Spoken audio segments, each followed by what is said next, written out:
In 1970, the three-man crew set off for the moon, but their journey would quickly take a different turn. In today's Teens on TV report, Andrea Henson from Jack Yates High School looks back at that historic mission.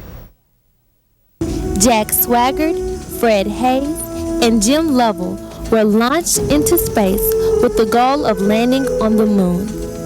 Little did they know the moon would be the last thing on their minds, as a routine space mission turned into one of survival. Houston, we have a problem. An explosion had occurred.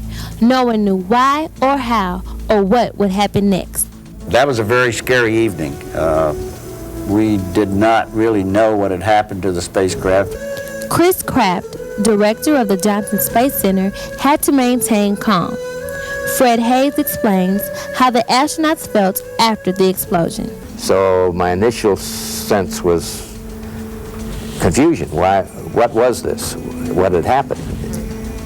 From there, my feelings went to great disappointment.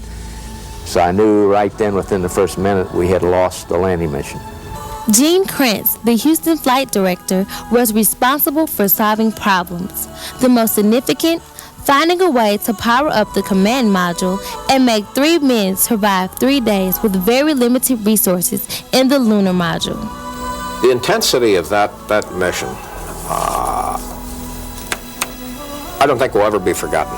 Every second, every minute, every hour was filled with life and death decisions that had to be made perfectly and which were irreversible. After days of uncertainty and anticipation, the 3 astronauts of Apollo 13 landed safely in the Pacific Ocean. That was a great team effort to get that spacecraft back to Earth safely and as well as we did without losing those 3 men. That very misty-eyed, I was literally crying. There was no way that I could withhold the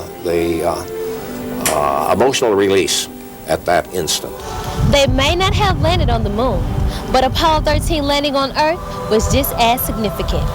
Reporting from the Johnson Space Center for the Jack Yates School of Communications, I'm Andrea Henson, Local 2 News.